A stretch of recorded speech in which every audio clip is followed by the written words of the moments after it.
Abre a sua Bíblia em Efésios, nós vamos fazer uma reflexão, porque hoje é manhã de ceia. E o negócio começou dando spoiler do que vem pela frente nessa ministração.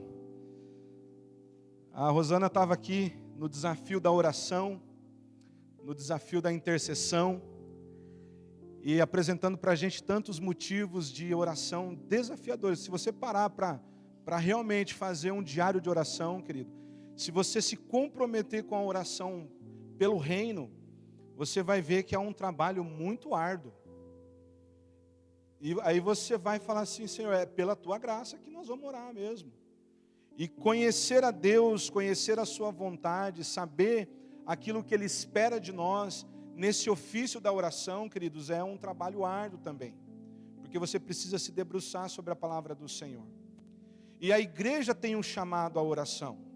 Não é um chamado para uns ou para outros. A gente tem essa mania, a gente dividiu, né? E os intercessores da igreja, o ministério de intercessão, isso é uma doença. Isso enfraquece a nossa comunidade. Porque todos nós somos chamados à oração. Claro que alguns têm um chamado específico dentro desse ministério da oração.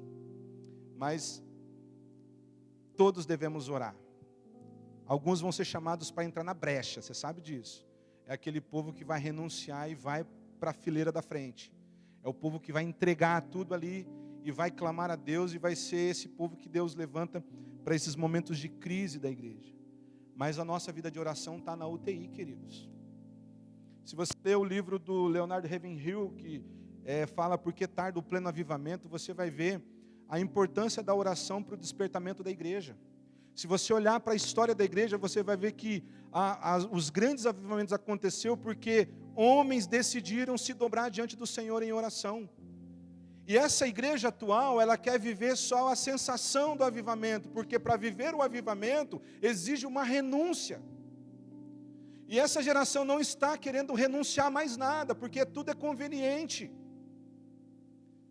É uma geração que levanta de madrugada para assistir um jogo da Copa, mas não participa de uma reunião de oração porque vai ter que levantar cedo para trabalhar no outro dia. Olha como nós estamos. Será que você consegue entender a mudança de mentalidade que a igreja do século 21 está vivendo? É por isso que você vê uma igreja fraca. É por isso que você vê gente entregando ministério o tempo todo. É por isso que você vê o povo saindo de igreja, vai para outra, vai para uma igreja, vai para outra, porque não quer perseverar, não cria raiz, não quer ter profundidade na vida com Deus. E nós terminamos a última ministração de Efésios, olhando para este lar de paz, lembra? A unidade da família, vivendo ali, cada membro da casa vivendo cheio do Espírito Santo de Deus, e fazendo como a palavra de Deus nos diz. Nós falamos sobre esse desafio de que não é dividir a família e dizer, bate nela porque ela não é submissa, e depois bate nele porque ele é autoritário. Mas tá difícil para os dois. É aqui, é agarrado, como eu sempre digo, e não soltar, e o marido olhar para a esposa no momento da exortação dela e dizer assim: olha, está ruim para você, imagina para mim que eu vou ter que morrer. E nós vimos o efeito disso, do casal viver a essência do evangelho, cumprindo cada um o seu propósito dentro do lar, como que vai facilitar para os filhos honrarem os pais. E consequentemente essa família sai de casa e ela vai para o campo de trabalho, e ali ela consegue também se submeter às autoridades que são constituídas lá fora. É como um sonho, né? E aí você foi embora. E aí você chegou em casa e a treta estava lá.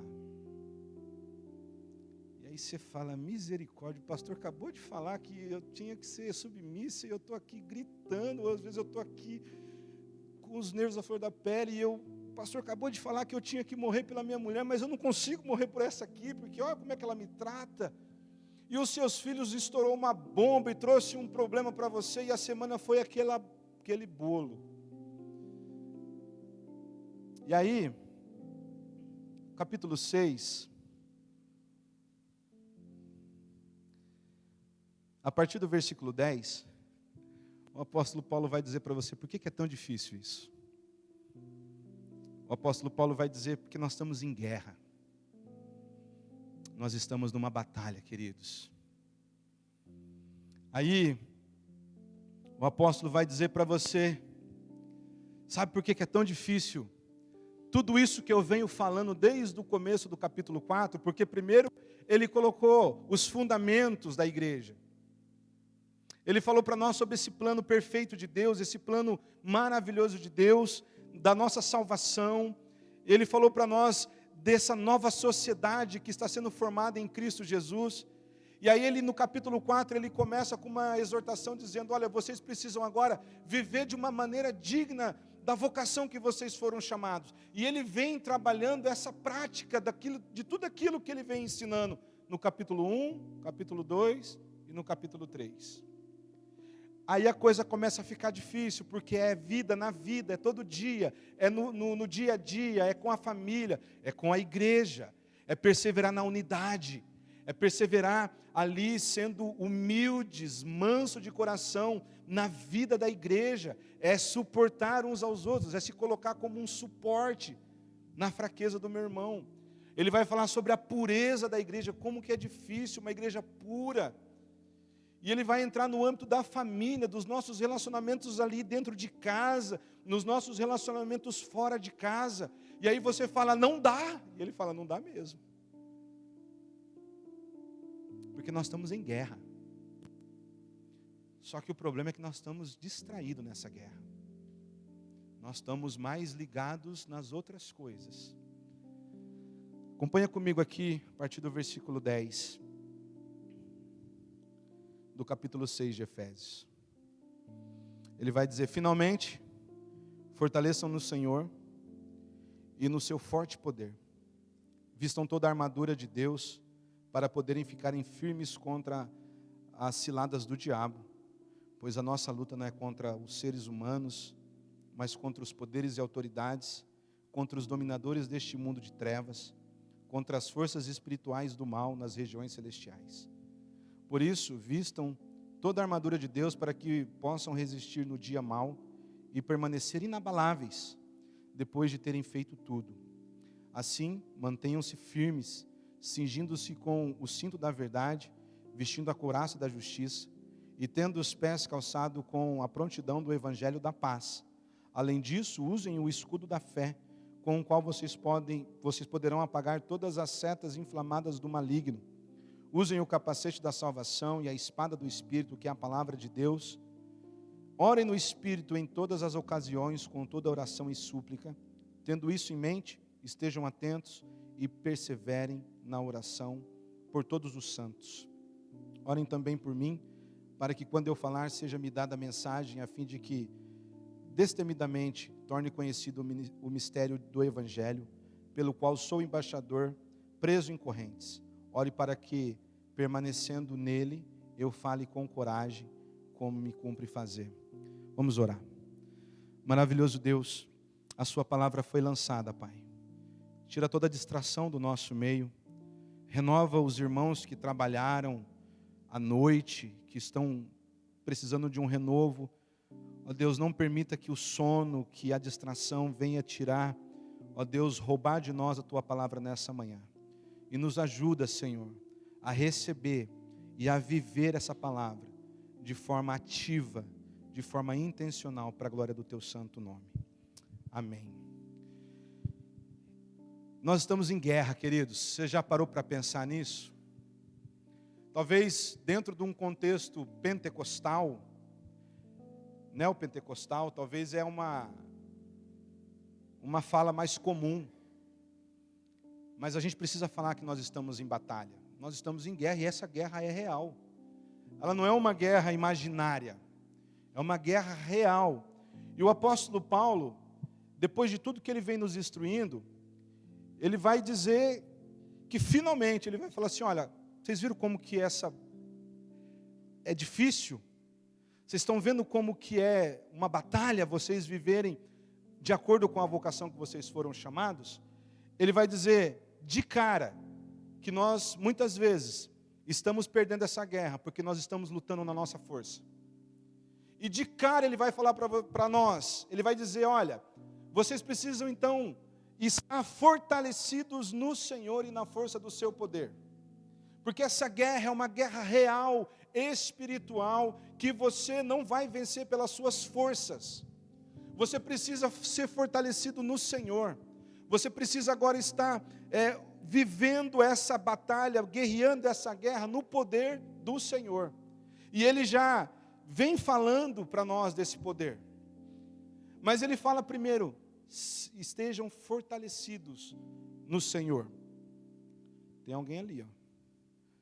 Estejam fortalecidos no Senhor. Queridos, estar fortalecidos em Cristo é você entender que a sua vida, a partir do momento que você é alistado para esse campo para essa comitiva, para esse pelotão de Cristo, a partir do momento que você faz parte do exército de Deus nessa terra, você está fortalecido no Senhor, é você viver em plena dependência de Cristo. Você está fortalecido no Senhor, é você entender que somente estando em Cristo, com a unidade com Cristo, vivendo um relacionamento profundo com Jesus Cristo, você vai poder viver e operar no poder de Deus. Não tem como você estar fortalecido no Senhor, se você não está em Cristo, se você não está relacionando a sua vida diária com Cristo. Como que você vai ser fortalecido no Senhor e agora você viver através do poder de Deus se você não tem um relacionamento com Cristo? Se o que você menos faz é estar com Cristo. Se o que você e eu menos fazemos é depender de Cristo. A gente primeiro liga o carro, depois ora. A gente primeiro compra, depois ora. A gente primeiro faz, depois ora. A gente se esquece que primeiro a gente tem que orar. E como diz a palavra, se assim o Senhor permitir, nós faremos. Se assim o Senhor quiser, nós venderemos, nós compraremos, nós vamos abrir negócio. Mas não, querido, nós estamos saindo de casa e orando no caminho. Porque nós não temos disposição para depender de Cristo. Sabe, levantar mais cedo. Ter um tempo com o Senhor. Uma vida devocional com Deus. Porque a oração para a gente está virando um recurso de emergência. Está virando aquele desespero, a coisa pegou, aí a gente lembra de orar, mas a gente não tem uma vida preventiva. A gente não está fortalecido no Senhor. E esse poder, queridos, quando o apóstolo Paulo vai fazer a sua oração, que a gente viu lá no primeiro capítulo de Efésios, ele vai falar desse poder para nós. Ele vai falar, eu oro para que os olhos do seu coração sejam iluminados, para que vocês possam conhecer a grandeza da esperança que vocês têm, e a grandeza do poder de Deus, que opera em nós agora. E que poder é esse que o apóstolo Paulo fala, e ele ora para que nós possamos compreender esse poder? É o poder da ressurreição de Cristo, é o poder que ressuscitou Jesus Cristo dos mortos, é esse grande poder que em Cristo está disponível para nós. E nós estamos lutando as nossas guerras, as nossas lutas, na força do nosso braço. E aí sabe o que acontece? Nós nos frustramos, nós abandonamos a fé, nós deixamos tudo de lado, porque a gente não vê resultado, porque pela nossa força não vai. Por isso que o apóstolo Paulo, depois de tudo isso que ele vem falando, ele fala, finalmente, fortalecei-vos no Senhor e na força do seu poder. É em Cristo, é permanecer firme nele, é permanecer num relacionamento profundo com ele, porque essa guerra é real. Gente, não é uma brincadeirinha. Por mais excesso que nós já ouvimos falar dessa guerra, por mais banalizada que ela ficou em alguns meios, essa guerra é real, está aqui.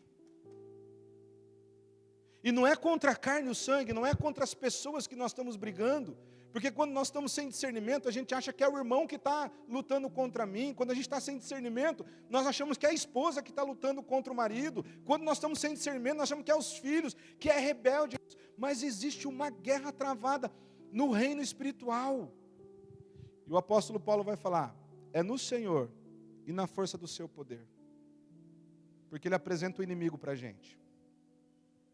E o inimigo, queridos, é um inimigo astuto, maligno, impiedoso, que não dorme, que não brinca em serviço, que não se distrai, que tem calma, que tem paciência para destruir você no tempo que ele achar que deve. Esse é o inimigo que é apresentado para nós.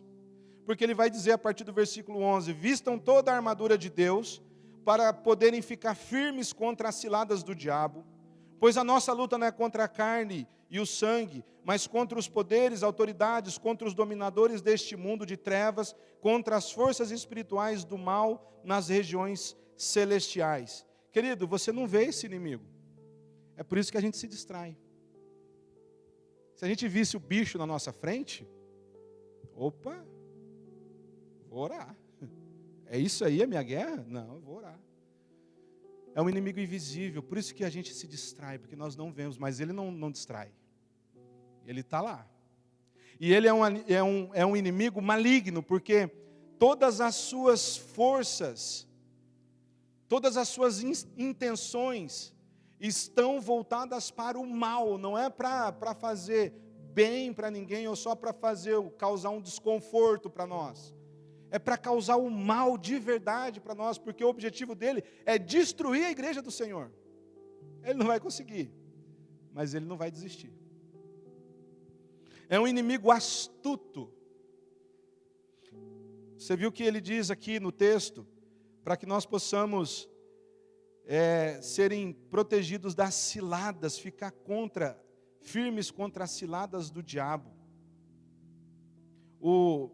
O pastor Hernandes Dias Lopes, eu achei muito interessante quando ele vai fazer o comentário sobre esse texto, e ele vai falar sobre essa astúcia do nosso inimigo. O pastor Hernandes Dias Lopes é um homem de Deus, aquele homem eu sou apaixonado por ele. E ele fala que essa característica do nosso inimigo, a astúcia do nosso inimigo, tem duas faces. Olha só. A primeira face da astúcia do inimigo é a sutileza da serpente. Você se lembra do Éden? Ele possui aquela serpente e ela vem com sutileza trocar uma ideia com Eva. Mas foi isso aí que Deus disse mesmo? Não, para com isso. Você não vai morrer não. Vocês vão ser como Deus. O engano da serpente. A sutileza. Sabe onde está a sutileza hoje? Está lá na internet. Sabe, um convite à pornografia que vem disfarçado de uma coisa mais simples, aí vai para uma coisa mais pesada. E aí o homem vai se perdendo, a mulher vai se perdendo, e o diabo vai falando para você, não, isso aqui não dá nada não. É o que está lá na parede do inferno, não dá nada não. A sutileza que vai nos engodando com essas ideologias, que parece que tem né? Parece que é verdade, mas vai te enredando, vai te colocando você em conflito com as suas convicções, e aí você acaba negociando, você vai abrindo mão. A sutileza, a astúcia do nosso inimigo é a sutileza da serpente, que vem com mentira, vem com engano, vem distorcendo a palavra de Deus. Aí você passa a abrir concessões aqui, uma concessão ali dali um pouco começa a relativizar a palavra de Deus, e quando você pensa que não, você cedeu. E a sutileza tem um único objetivo: levar você a pecar. Levar eu e você a pecar. Essa é a primeira face dessa sutileza. E o pastor Hernandes fala que a segunda face da sutileza, da astúcia do nosso inimigo, é a violência implacável de um leão. Lá em 1 Pedro vai dizer assim, estejam alertas, vigiem. O diabo, o inimigo de vocês, anda ao derredor como um leão, rugindo e procurando a quem ele possa devorar. Na sutileza ele não vem com o pé na porta não, viu? Sou o diabo, você morreu. Mas quando ele te enreda no pecado, quando ele nos engana, quando ele nos ilude, e aí você e eu, nós acabamos caindo na sutileza dele, e a gente acaba cedendo para o pecado, ele vem para te destruir. Ele vem como um leão, ele fala, agora eu sou o leão que vai destruir. Você já viu quando um leão pega a sua presa, sobra alguma coisa? É assim o pecado, queridos. Na hora que você e eu, nós somos tentados, e ali se você cai no pecado, aquela sutileza te dá um prazer, mas depois vem uma acusação tão pesada sobre você, que muitos abandonam a fé. Muitos saem da igreja porque não se sentem mais dignos de nada. Se esquece do sacrifício da cruz. Se esquece que se você confessar o seu pecado, o Senhor Jesus, Ele é fiel e justo para te perdoar. E aí passa a viver debaixo de uma condenação a vida toda, com lembranças daquele tempo que vivia na presença de Deus. Ele é astuto, querido. E Ele não brinca em serviço. Ele tem um único objetivo: destruir a igreja do Senhor. E essa violência de um leão, querido, vai gerando, depois que você e eu, depois que nós somos atacados, nós vamos cair em contendas, dissensões, mentira, facção, aí vira aquele rolo. E tudo isso ele está querendo provocar dentro de onde, queridos? É dentro do seu lar, é dentro da igreja. Por isso que o apóstolo Paulo vem falando, olha, a maneira de vocês viver agora é viver como prudentes e não como tolos. Vocês precisam conhecer qual é a vontade de Deus. Você está vendo como que tudo que ele vem falando vai fazendo sentido aqui? Por que é tão importante você conhecer qual é a vontade de Deus, primeiro para a sua vida, depois para a sua família, depois para a sua igreja? Para você não ficar entrando em conversinha de corredor, você não ficar entrando em conversinha de quem está aí mais dando trela para o diabo do que ouvindo a palavra de Deus. Sabe aquela pessoa que só fica arrumando uma picuinha aqui, arruma uma picuinha ali, aponta o dedo aqui, aponta o dedo ali, coloca um contra o outro e sempre está de boa com todo mundo, sabe? E às vezes a gente até perde de exortar o irmão porque a gente não está com discernimento. Então nós temos que entender, queridos, que essa guerra ela é real e ela é violenta. E o nosso inimigo, ele não desiste. Ele é astuto, ele é ardiloso, ele é maligno. E ele não desiste. Quando você vai para olhar, estudar sobre ali o momento em que ele vai tentar Jesus no deserto, ele fica 40 dias lá. Jesus vence ele pela palavra. E a Bíblia diz que ele saiu, mas ele não desistiu não. Está lá, ó. Lá em Lucas capítulo 4 vai dizer assim, ó, tendo terminado todas as tentações, o diabo o deixou até a ocasião oportuna. Ele não desistiu. Se ele não desistiu de Jesus, que o tinha vencido ali, imagina de nós. Você acha que ele vai sair só porque você deu um glória a Deus mais forte? Você acha que ele vai desistir se você não vigiar, se você não permanecer aqui firme no Senhor e na força do seu poder? Essa guerra é real. Por isso que o apóstolo Paulo começa dizendo, ó, finalmente vocês precisam estar fortalecidos no Senhor e na força do seu poder, porque o inimigo de vocês é real e vocês estão lutando nas esferas espirituais. É lá que a coisa está acontecendo. Então você precisa saber que esse inimigo de vocês, ele é maligno, ele é terrível, ele é ardiloso, ele não vai desistir de vocês tão fácil assim. Ele tem astúcia, ele arma cilada, ele arma o negócio para você cair ali, e é coisas tão simplesinhas que você nem percebe, porque ele é astuto, ele tem a sutileza, ele é negociador, ele chama você para trocar uma ideia, ele negocia com você no secreto, sabia? Tem crente gastando mais tempo no secreto com o diabo do que com Deus. Porque está o tempo todo fazendo manutenção do seu pecado no secreto. Não consegue abrir mão daquele pecado. Não consegue abrir mão daquilo que tira ele da presença de Deus. E está sempre fazendo manutenção ali no secreto. Sendo que a Bíblia diz que nós devemos entrar no secreto com o nosso Deus. Mas tem gente pensando sobre isso. É um inimigo real, queridos, e para isso, a palavra de Deus nos mostra um aparato de guerra. Ele vai continuar apresentando para nós que nós devemos nos revestir de toda a armadura de Deus. E a gente, às vezes, pensa que esse texto é um texto mágico. A gente só vai ler ele lá, né? Revestível de toda a armadura de Deus. Aí a gente começa, né? Eu lembro que tinha um movimento de intercessão, que eles ficavam só orando o texto. E lá fora vivia de qualquer jeito. Queridos, quando é nos apresentado esse aparato de guerra, que vai falar sobre a couraça da justiça, que vai falar sobre a espada, que vai falar sobre o escudo, que vai falar sobre o cinturão da verdade, a prontidão do evangelho dos nossos pés. O apóstolo Paulo está falando para nós que existe um estilo de vida, querido, que vence o maligno. E é um estilo de vida, é um estilo de vida que ele é baseado na verdade, ele é baseado na justiça, ele é baseado nas verdades do Evangelho, ele é baseado no poder do Espírito de Deus, na convicção da salvação, no poder que vai nos levar a caminhar em vitória. É esse estilo de vida que nós somos convidados a viver.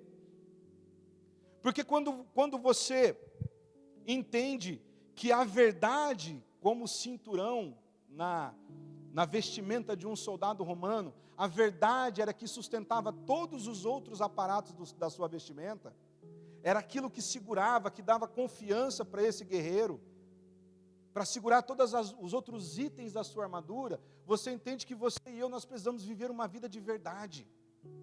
Quando você vai entendendo, querido, que cada parte que o apóstolo Paulo está colocando aqui, não é simplesmente uma palavra mágica ou uma forma de você fazer isso de maneira falando com a sua boca, mas é vivendo o evangelho de Jesus Cristo todos os dias, vivendo com verdade, vivendo com justiça, se revestir dessa justiça que o próprio Deus colocou sobre nós, que é Cristo. E aí a gente pensa, queridos, que é uma coisa totalmente, mas não é. Volta lá para Efésios 4, no capítulo 20, que nós vamos entender um pouquinho como que é esse estilo de vida que nós devemos viver a partir do entendimento que nós estamos numa batalha. E essa batalha é espiritual, essa batalha é real, e nós não vamos vencer pelo poder, pela nossa força, mas vivendo conforme Cristo nos manda viver. O apóstolo Paulo, quando ele vai falar que nós devemos estar revestidos todos os dias de Cristo, ele vai dizer aqui no capítulo 4, a partir do versículo 20, assim: todavia, não foi isso que vocês aprenderam de Cristo? De fato, vocês ouviram falar dele, e nele foram ensinados de acordo com a verdade que está em Jesus. Quanto à antiga maneira de vocês viver, vocês foram ensinados a se despir do velho homem que se corrompe por desejos enganosos e a serem renovados no modo de pensar, a revestir do novo homem, criados para ser semelhante a Deus, em justiça, em santidade, proveniente da verdade. Portanto, cada um de vocês deve abandonar a mentira, falar a verdade ao seu próximo, pois todos somos membros de um mesmo corpo. Quando vocês ficarem irados, não pequem, apaziguem a sua ira antes que o sol se ponha, e não deem lugar ao diabo. O que furtava não furte mais, antes trabalhe, fazendo algo de útil com as suas mãos, para que tenha o que repartir com aqueles que estiverem em necessidade. Nenhuma palavra torpe saia da sua boca, mas apenas a que for útil para edificar os outros, conforme a necessidade, para que conceda graça aos que ouves. Não entristeçam o Espírito Santo de Deus, com o qual vocês foram selados para o dia da redenção. Livrem-se de toda amargura, indignação e ira, gritaria, calúnia, bem como toda maldade. Sejam bondosos e compassivos uns para com os outros, perdoando-se mutuamente, assim como Deus os perdoou em Cristo. É ou não é um estilo de vida? É ou não é um estilo de vida baseado na verdade? É ou não é um estilo de vida baseado na justiça? É ou não é um estilo de vida baseado na esperança, na fé? Não é simplesmente, querido, um texto vazio, mas é um texto que mostra para nós que quando nós estamos vivendo nessa conexão, nessa intimidade com Deus, a nossa vida passa a ser uma armadura. Nós passamos a viver vestido de uma armadura. E é toda a armadura, não é meia armadura. Não adianta você querer andar em justiça se você não anda em verdade. Não adianta você querer andar pela fé se você não tem a prontidão do Evangelho, se você não conhece a palavra de Deus. Como que você vai lutar contra esse inimigo, querido, se você não tem as ferramentas necessárias? Ninguém vai participar de uma corrida de maratona vestido de terno e gravata, não sei se for para fazer graça. Para toda situação existe uma roupa adequada, certa para você, e nessa batalha espiritual, nós temos que nos revestir de Cristo todos os dias. É despojar do velho homem todos os dias, é deixar para trás a velha vida todos os dias, e viver todos os dias em novidade de vida, fazendo com que a nossa vida seja um testemunho de tudo aquilo que o Senhor Jesus conquistou na cruz para nós. É um novo estilo de vida, querido, porque essa batalha é todos os dias. Por isso que você tem que todos os dias se debruçar na palavra do Senhor, todos os dias você tem que ter comunhão com Deus, todos os dias você tem que abrir mão dos seus pecados e renunciar à velha vida, porque nós estamos em batalha. Eu quero finalizar dizendo para você, querido, que tudo isso aqui é um chamado para uma vida de oração profunda. Porque é lá no ambiente da oração que nós vamos ser capacitados para viver essa vida e habilitados para usar essa armadura. Se você não ora, se você não tem vida de oração, você deixou de lutar faz tempo. E você está perdendo essa batalha todos os dias. Aparentemente parece que você está no lucro, mas você está perdendo todos os dias essa batalha. Acompanha comigo a partir do versículo 18, do capítulo 6 de Efésios. Orem no Espírito, em todas as ocasiões, com toda a oração e súplica. Estejam atentos e perseverem na oração, por todos os santos.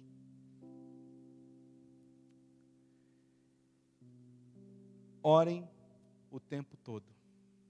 Orem no Espírito.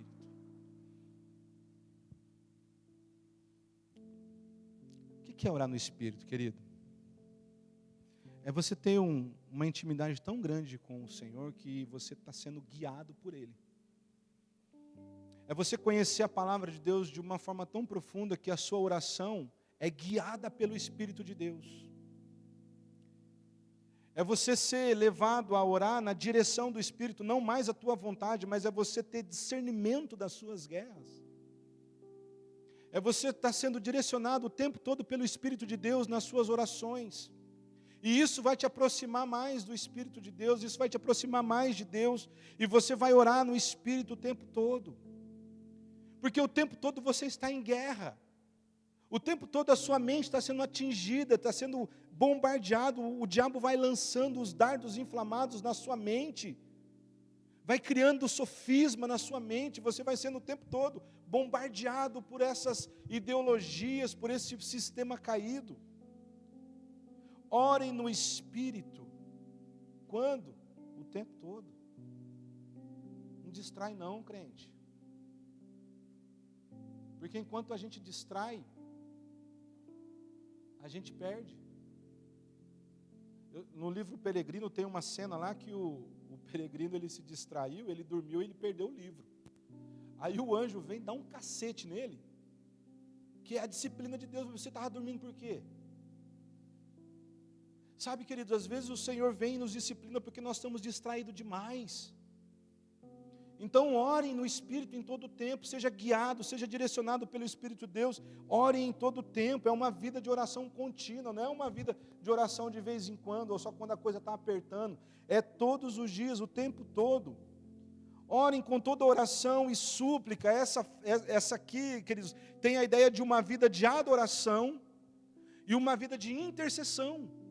Então o crente, ele está ao mesmo tempo que ele está adorando o Senhor, ele está exaltando o Senhor na sua vida de oração, ele está na intercessão, ele está orando pela igreja, ele está orando pelo povo, ele está orando pelo crente, ele está orando pelo Evangelho, para que o Evangelho avance. Orem em todo o tempo, com oração, com súplicas diante de Deus. E de que forma nós devemos orar? Com sono? No final do dia lá, você começa a orar e daqui a pouco você está falando, né? Um monte de baboseira, você nem sabe como é que você está orando. Aí você está abençoando Deus, você está... Sabe aquela oração cansada? Ele diz assim, ó, estejam atentos e perseverem. Uma oração atenta, perseverante. Ela é uma oração intencional, não é a sobra do seu dia, não é a sobra do meu dia, não é cansado.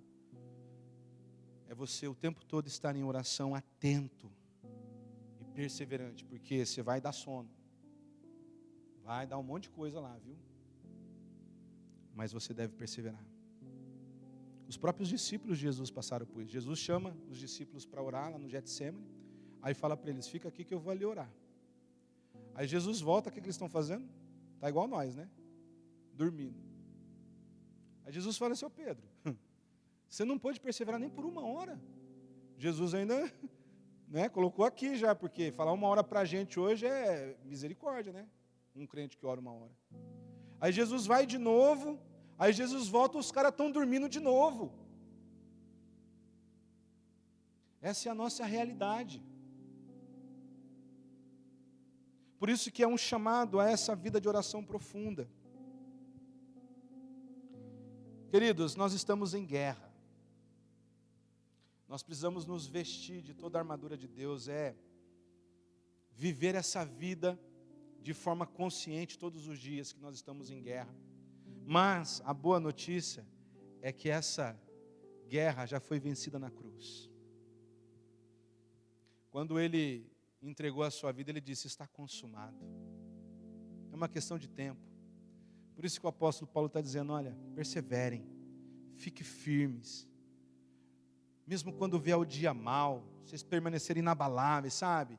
Quando tudo desmorona, ao invés de você abandonar o barco, chutar o balde, fica firme, persevera, porque essa vitória nós já temos no Senhor Jesus. Volta lá para Efésios 1, no versículo 20, vai nos dar a garantia de que essa guerra já está ganha, essa batalha já foi ganha na cruz, porque ele vai dizer assim, Efésios capítulo 1, versículo 20, esse poder ele exerceu em Cristo, ressuscitando dos mortos, e fazendo-o assentar-se à sua direita nas regiões celestiais, muito acima de todo governo e autoridade, poder e domínio, e todo nome que se possa mencionar, não apenas nessa era, mas também na era vindoura. Deus colocou todas as coisas debaixo dos seus pés, e o designou cabeça de todas as coisas para a igreja, que é o seu corpo, a plenitude daquele que enche todas as coisas, em toda e qualquer circunstância. Lá na região celestial, onde está acontecendo essa guerra, Jesus não está igual um doido correndo para defender a sua igreja. Ele está sentado no trono. Acho que você não entendeu. Lá na guerra, lá naquele ambiente, lá no campo de guerra, Jesus não está igual um doido correndo de um lado para o outro. Olha, fecha a porta ali que o diabo vai entrar. Ele está entrando por aqui. Não, ele está sentado no trono.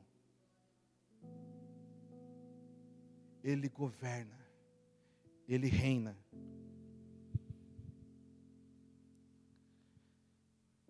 Fortalecei-vos no Senhor e na força do seu poder. E hoje é manhã de ceia, querido. E essa mesa é o testemunho da vitória da cruz. Quando você vem ceiar, você está reafirmando. Você está dizendo, eu quero perseverar todos os dias até o fim. Por isso que essa mesa representa, querido, a nossa esperança. Porque Ele venceu e nós temos a esperança de estar com Ele. E a Bíblia diz que nós já estamos assentados com Ele nas regiões espirituais. Essa mesa representa a vitória de Cristo. E nós, como povo de Deus, nós fazemos parte desse banquete, nós podemos anunciar a Cristo, nós podemos anunciar a sua morte, nós podemos dizer, Ele venceu na cruz. Nós podemos olhar para o passado e dizer, lá na cruz foi a vitória, e olhar para frente e dizer, nós temos uma viva esperança, e permanecer firmes, inabaláveis no dia que se chama hoje. sabendo que nós não estamos sozinhos, nós não estamos abandonados. Saber que se nós perseverarmos na oração, na comunhão com o Senhor, na sua palavra, nós não vamos ficar para trás. Porque Ele disse que nenhum daqueles que foi dado a Ele vai se perder.